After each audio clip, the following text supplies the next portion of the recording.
কিছুদিন পর থেকে ভাবি আমাকে ছোটখাটো কাজ করতে বলতেন, যেমন তার শাড়ি ঠিক করা, ব্লাউজের স্ট্রিং বাঁধা, নেকলেস পরিয়ে দেওয়া। একদিন তিনি বললেন, আমার নাইটির হুকগুলো ঠিক করে দাও।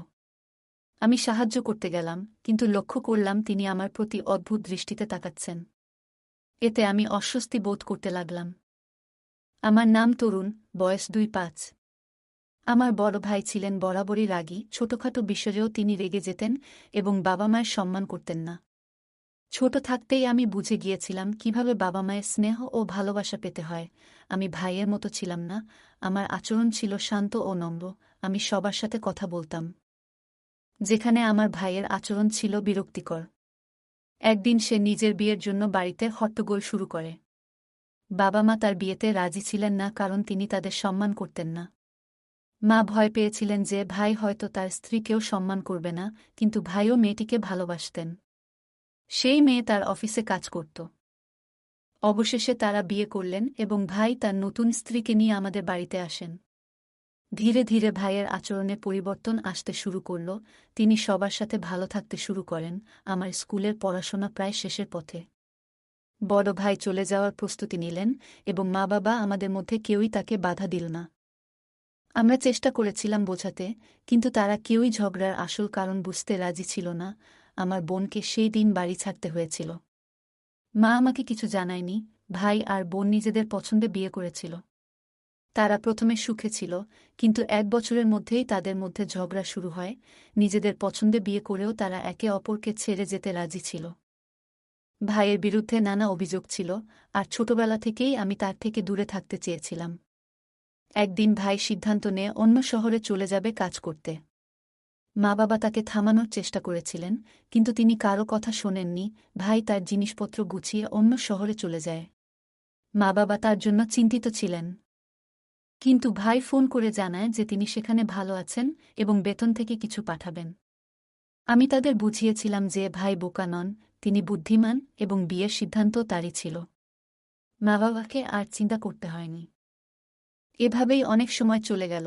আমি আমার পড়াশোনা শেষ করে এখন একটি ভালো চাকরি খুঁজছিলাম। একদিন বাবার কাছে ভাইয়ের ফোন আসে এবং তিনি আমাদের সবার খোঁজ খবর নেন। তখনই তিনি জানতে পারলেন যে আমি একটি ভালো চাকরি খুঁজছি।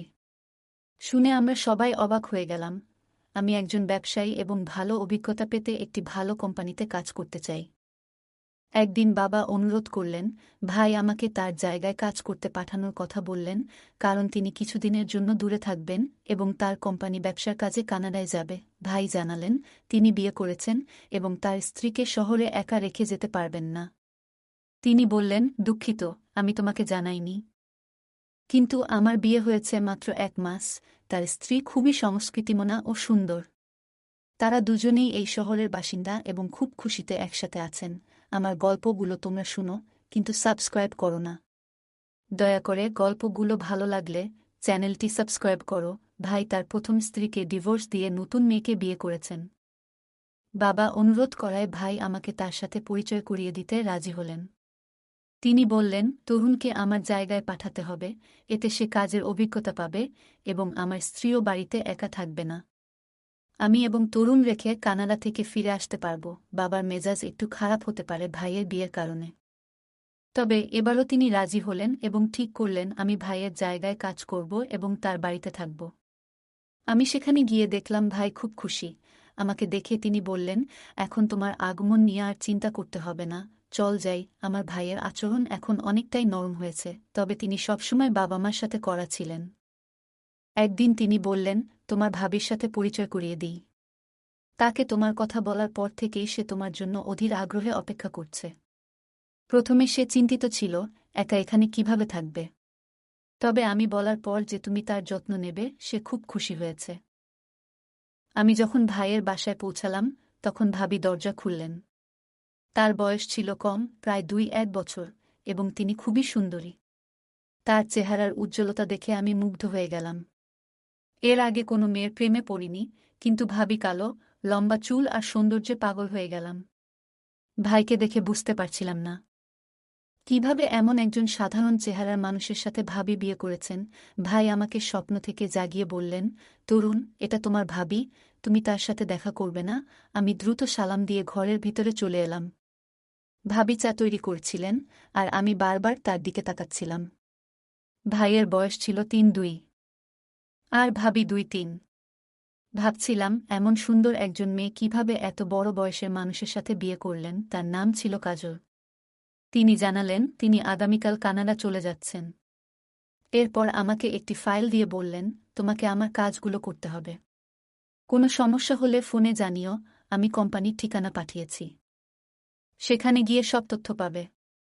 আমি সব বলে রেখেছি। ভাই কানাডায় যাওয়ার সময় বললেন, তোমার ভাবি কিছুদিন আগে সিডি থেকে পড়ে গিয়েছিল এবং এখনও ব্যথায় কষ্ট পাচ্ছে। তাকে ডাক্তারের কাছে নিয়মিত নিয়ে যেতে হবে এবং তার যত্ন নেওয়া তোমার দায়িত্ব। তার মা বাবাও এখানে নেই, তাই তুমি ছাড়া আর কেউ নেই। আমি আশ্বাস দিলাম, তুমি চিন্তা করো না, আমি ভাবির যত্ন নেব। ভাই যখন রওনা হলেন, আমি এবং কাজল ভাবি একসাথে থেকে খুব কম কথাই বলতাম।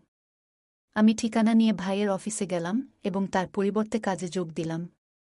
অফিসে কাজের পরিবেশ ছিল চমৎকার, সহকর্মীদের সাথে ভালো বন্ধুত্ব হয়ে গেল। বাসায় ফিরে ভাবির সাথে খোলামেলা কথা বলতাম। একদিন দেখলাম ভাবি নাইটি পরে খুব সুন্দর লাগছিল। তিনি কফি বানাচ্ছিলেন, আমি নিজেও বানাতে চেয়েছিলাম, কিন্তু তিনি আমাকে বাধা দিয়ে বললেন, কোথায় যাচ্ছ? আমি তোমার জন্য কফি বানাচ্ছি। আমরা টেরেসে বসে কফি খেলাম, সেখানে ঠান্ডা হাওয়া বইছিল।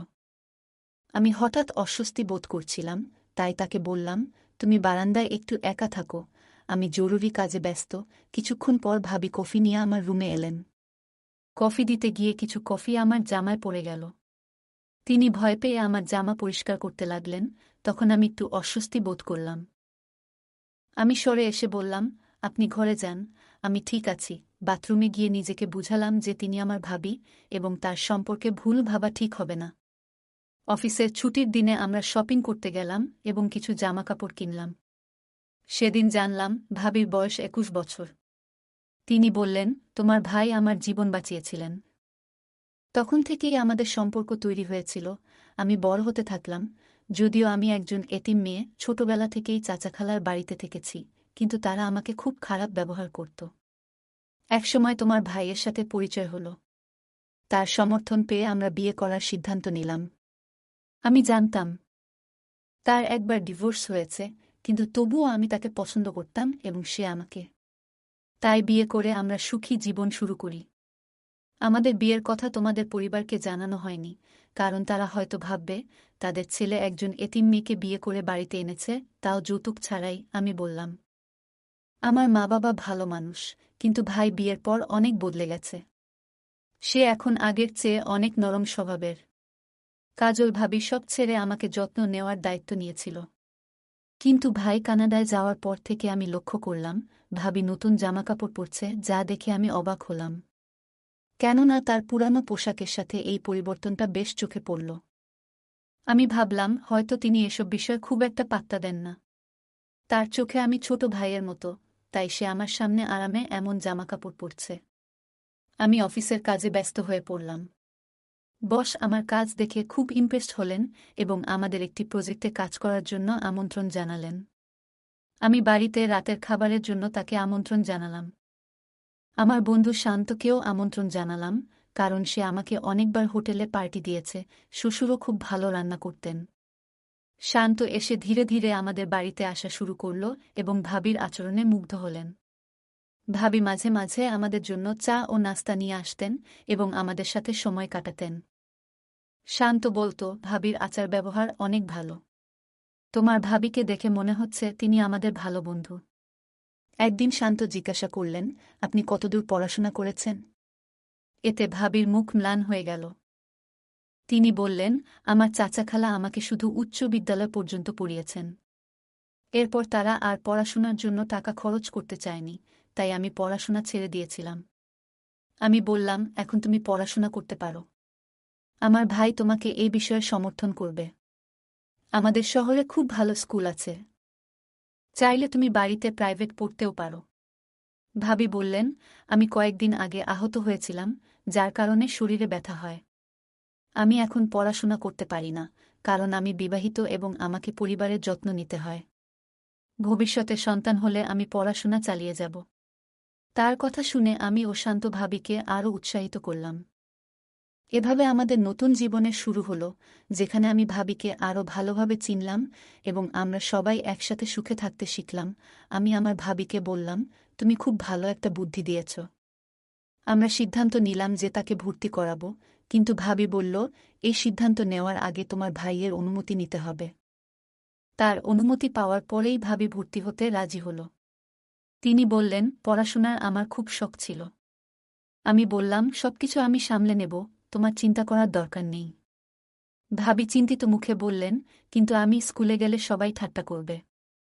আমি প্রাইভেট পড়াশোনা করতে চাই, কিন্তু বাসায় বসে পড়লে অনেক কিছুই বুঝতে পারব না। আমি তাকে আশ্বস্ত করলাম, তুমি চিন্তা করো না, আমি তোমাকে সব বুঝিয়ে দেব। আমি তাকে একটি প্রাইভেট স্কুলে ভর্তি করালাম, যেখানে সে বাসায় বসেই পড়াশোনা করতে পারবে। ভাবি এতে খুব খুশি হল। আমি নিয়মিত তাকে সাহায্য করতে লাগলাম। আমাদের বন্ধুত্ব আরও গভীর হতে থাকল এবং ভাবি আমার পরিবারের প্রশংসা করল। এক রাতে ভাবি আমাকে তার রুমে ডেকে নিয়ে গেলেন। তিনি বললেন, আমার পিঠে খুব ব্যথা হচ্ছে, ডাক্তার তেল দিয়েছে। কিন্তু তোমার ভাই যখন মালিশ করত তখন আরাম হতো। এখন সে নেই, তুমি একটু সাহায্য করবে? আমি তাকে তেল মালিশ করতে লাগলাম, কিন্তু লক্ষ্য করলাম তিনি অদ্ভুতভাবে আমার দিকে তাকাচ্ছেন। দ্রুত কাজ শেষ করে বললাম, আমার ঘুম আসছে, এবং রুমে চলে এলাম। কিছুদিন পর থেকে ভাবি আমাকে ছোটখাটো কাজ করতে বলতেন, যেমন তার শাড়ি ঠিক করা, ব্লাউজের স্ট্রিং বাঁধা, নেকলেস পরিয়ে দেওয়া। একদিন তিনি বললেন, আমার নাইটির হুকগুলো ঠিক করে দাও। আমি সাহায্য করতে গেলাম, কিন্তু লক্ষ্য করলাম তিনি আমার প্রতি অদ্ভুত দৃষ্টিতে তাকাচ্ছেন। এতে আমি অস্বস্তি বোধ করতে লাগলাম এবং ধীরে ধীরে তার থেকে দূরত্ব বজায় রাখতে শুরু করলাম। একদিন তিনি বললেন, তুমি আমাকে নাম ধরে ডাকো, আমি তোমার সমবয়সী। আমি বললাম, না, তুমি আমার ভাবি, আমি তোমাকে সম্মান করতে চাই। এরপর এক রাতে দরজায় টোকা পড়ল। ভাবি এসে বললেন, আজ রাতে তোমার রুমে ঘুমাবো, বাইরে বজ্রপাত হচ্ছে, আমি খুব ভয় পাচ্ছি। আমি বললাম, তুমি শুয়ে পড়ো, আমি জেগে থাকব। এভাবে আমাদের সম্পর্কের মধ্যে কিছুটা দূরত্ব আসতে লাগল, কিন্তু আমি তাকে সম্মানের সাথে সবসময় সাহায্য করে যেতাম। আমি আমার ভাবিকে বললাম, তুমি এত বড় হয়ে ভয় পেও না, আমি তোমার কাছেই আছি। তুমি যদি কোনো সমস্যা অনুভব করো, আমাকে জানাও। তিনি আমার কথায় কান্না দিয়ে আমার বিছানায় শুয়ে পড়লেন। আমি কিছুটা অস্বস্তি নিয়ে পাশে দাঁড়িয়ে রইলাম। তিনি বললেন, তুমি ওখানে কেন দাঁড়িয়ে আছো? এসে শুয়ে পড়ো। কথাগুলো শুনে আমি অদ্ভুত লাগল। আমি বললাম, আমি একটু অফিসের কাজ করব। তারপর ল্যাপটপ নিয়ে বসে পড়লাম এবং ভাবির ঘুমানোর জন্য অপেক্ষা করতে লাগলাম। যখন দেখলাম তিনি গভীর ঘুমে আচ্ছন্ন, তখন আমি ধীরে ধীরে উঠে সোফায় শুয়ে পড়লাম। সকালে তিনি জেগে উঠে জিজ্ঞেস করলেন, তুমি কেন সোফায় শুয়েছিলে? তুমি কি আমার জন্য বিরক্ত? আমি তাকে আশ্বস্ত করলাম, এমন কিছু না, চিন্তা করো না। এরপর থেকে ভাবির সাথে আমার কথা কমে গেল। আমি কাজে ব্যস্ত থাকতাম, আর সে মাঝে মাঝে অভিযোগ করত, তুমি আগের মতো আর আমার সাথে কথা বলো না, আমাকে কোথাও নিয়ে যাও না।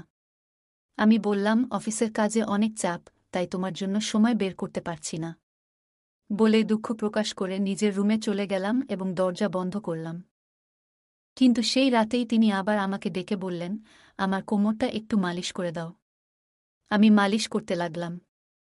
হঠাৎ তিনি উঠে বসে বললেন, তুমি কি পছন্দ করো সেটাও তো বলো না। আমি বললাম, বই পড়তে আর ঘোড়ায় চড়তে পছন্দ করি। তিনি বললেন, আমিও ঘোড়ায় চড়তে ভালোবাসি। তার কথায় আমি অদ্ভুতভাবে অস্বস্তি বোধ করলাম। আমার শরীর ঘামে ভিজে গেল এবং আমরা দুজনই নীরবে বসে রইলাম। আমি দ্রুত নিজেকে সামলে নিয়ে বললাম, আপনি কি কিছু বলতে চান? তিনি কিছুটা বিভ্রান্ত হয়ে বললেন, তুমি আমাকে ভুল বুঝছ। আমি বললাম, আমি কিছুই ভুল বুঝিনি। বলেই তার রুম থেকে বেরিয়ে এলাম। কিছুদিন পর আমি অফিসে অসুস্থ বোধ করলাম। হঠাৎ শুনি, আমার ভাবি রুম থেকে আমার বন্ধু শান্তের হাসির আওয়াজ ভেসে আসছে। শান্ত বলেছিল সে আজ একটি বিয়েতে যাচ্ছে, কিন্তু সে আমার ভাবির সাথে এখানে কি করছে সেটা আমার কাছে স্পষ্ট ছিল না। আমার কিছু সন্দেহ ছিল, কিন্তু এখন শান্ত আমার সাথে মিথ্যে বলছে। আমি ভাবিনি সে এখানে আসবে। আমি চুপচাপ দাঁড়িয়ে তাদের কথা শুনলাম। তারা আমাকে নিয়ে মজা করছিল। ভাবি বলল, তোমার বন্ধু তরুণ একজন বোকা। আমি কতবার তাকে এটা দেখিয়েছি। তার মধ্যে কোনো পুরুষালী গুণ নেই, তাই সে সবসময় আমার কাছ থেকে লুকিয়ে থাকে। তুমি বরং ম্যানলি, শান্ত হেসে বলল, তরুণকে ছেড়ে দাও, সে ভীতু। আমি হতবাক হয়ে দেখলাম, যা আমার ভাইয়ের অধিকার ছিল তা অন্য কেউ ভোগ করছে। আমার রাগ চরমে উঠল। আমি ঠিক করলাম, ভাইকে সব বলবো। আমি ভাইকে বললাম ভাবির প্রতিটি কাজ সম্পর্কে। এতে ভাবি রেগে গেল। 2 দিন পর ভাই বাড়ি ফিরল এবং ভাবিকে মারধর করে বলল, তুমি পাগলি। আমি তোমাকে ইমপ্রেস করতে বলেছিলাম। ভাই আরও বলল, তরুণ, আমি একজন পুরুষ নই এবং আমার পরিবারের উত্তরাধিকারী চেয়েছিলাম। আমার প্রথম স্ত্রীও আমাকে নপুংসক বলেছিল। তাই আমি চাইছিলাম তুমি আমার বউয়ের সাথে সম্পর্ক স্থাপন করো, যাতে আমার বউ তোমার সন্তানের মা হতে পারে। আমি স্তব্ধ হয়ে গেলাম। ভাবি বলল, আমি অনেক চেষ্টা করেছি তোমার ভাইকে ইমপ্রেস করার, কিন্তু সে আমার জালে আটকা পড়েনি। এখন আমি তার বন্ধুকে দত্তক নিয়েছি। আমি আমার কানকে বিশ্বাস করতে পারছিলাম না। ভাই হঠাৎ আমার মাথায় লাঠি দিয়ে আঘাত করলে আমি অজ্ঞান হয়ে যাই। যখন আমি জেগে উঠলাম, দেখি হাত পা বাঁধা। বাইরে থেকে শোনা গেল, ভাই বলছে, ওকে ঘরে বন্দি রাখতে হবে, যাতে সব সত্যি বলে না দেয়। ভাবি বলল, আমি ঘুমের ওষুধ খাইয়ে দেব। আমি পালানোর চেষ্টা করলাম, কিন্তু জানালার দিকে তাকাতেই দেখি শান্ত রুমে ঢুকছে। সে আমাকে খুলতে শুরু করল। আমি রেগে গিয়েছিলাম, কিন্তু সে বলল, তোমার ভাবি খারাপ মহিলা। আমি জানতে পেরেছি তোমার ভাবি আর ভাইও জড়িত। তাই আমি তোমাকে বাঁচাতে এসেছি। আমার হৃদয়ে তার প্রতি ভালোবাসা বেড়ে গেল। আমরা দুজনেই সেখান থেকে পালিয়ে গেলাম। মাঝে মাঝে সত্য বলাই কঠিন হয়ে যায়। আমার বাবা মাকে পুরো ঘটনা জানাতে হয়েছিল। তারা দ্রুত বাড়ি আসতে বললেন। বাড়ি পৌঁছাতেই বাবা আমার ভাইকে ফোন করে বললেন যে তিনি আর তার মুখ দেখতে চান না এবং সম্পত্তি থেকে উচ্ছেদ করছেন। বাবা মা বললেন, তুমি ছোটবেলা থেকে জেদি আর খারাপ আচরণ করেছ, কিন্তু এমন জঘন্য কাজ করবে ভাবিনি। বাবা মা ভাইয়ের সাথে সব সম্পর্ক ছিন্ন করলেন। ভাই ক্ষমা চেয়েছিল, কিন্তু বাবা মা তা শুনেননি। তারা আমাকে জড়িয়ে ধরে ঈশ্বরকে ধন্যবাদ জানালেন যে আমি নিরাপদে ফিরেছি।